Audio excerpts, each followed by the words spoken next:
The Panasonic S1 and S1R offer custom settings that can either be stored to the mode dial in custom 1, 2, or 3, or you can store custom settings to the SD card or XQD card. Let's walk through the menu and show you how we store our settings. So before we begin, let's go ahead and customize a look. What we're going to do is we're going to go into the camera's menu, and we're going to change the photo style. We're going to go to black and white for this one. We're going to do L monochrome D.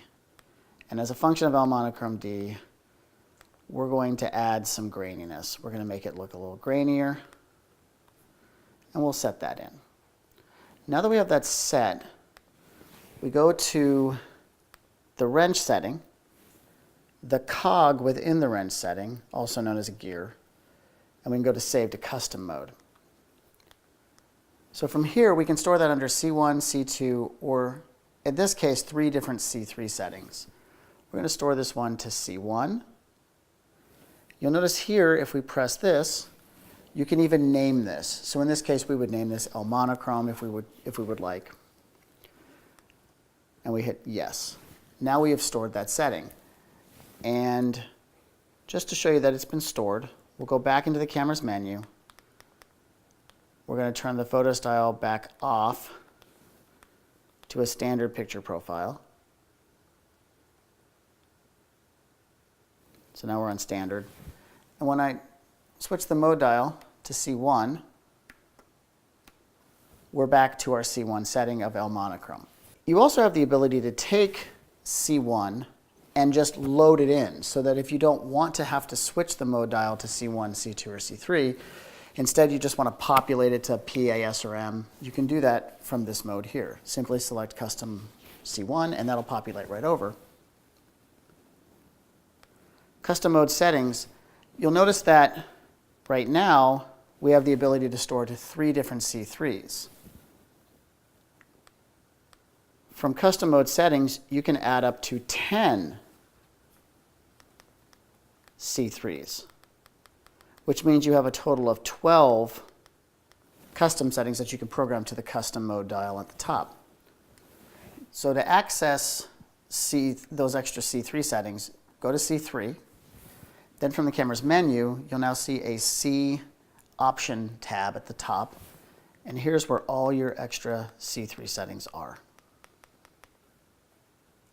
Aside from being able to customize how many additional C settings you have the ability to edit the titles for all of your C settings, so you can change the names of them. You can also choose the behavior of how things are loaded. So if you don't want it to load a different recording mode, meaning a different PAS or M mode, you can have it stay in S for shutter speed, but then just load the color profiles. Or you can have the sleep mode not change, or you can have the turn off power function not change. You can also choose to populate the f-stop, shutter, and ISO from your custom mode, or you can choose just to have the color profile be populated across instead. Same with white balance. You can either choose to have the camera's white balance, or you can have the custom setting white balance chosen. So we also have the ability to load our settings through the SD card and store them on the SD card. This is great if you're working with multiple photographers and you want to be able to transfer the photo information from one camera over to another camera to have them all set the same. Go into Save and Restore. From here you'll have access to storing them either on the XQD slot or the SD card slot. We're going to go ahead and choose the SD card slot. From here you select Save, New File, and you can actually name this. So if you wanted this one to be named Cam 1 or Cam 2, you could do that. We're just going to go ahead and set it under that. And now that's been stored on the SD card. To load from the SD card, simply select the card where you have your settings set, select Load, and all of them will be stored right here. You'll be able to see if there were 4 or 5 different settings that you've set. Simply select, in this case, Cam 1 set, and now it's load all the settings from camera 1. And finally, if you wanted to delete settings that were on the SD card, simply go to Delete, select what you'd like to delete, and now those settings are no longer on the SD card. And those are the custom settings and also the way that you can store your settings to a memory card for the S1 and S1R.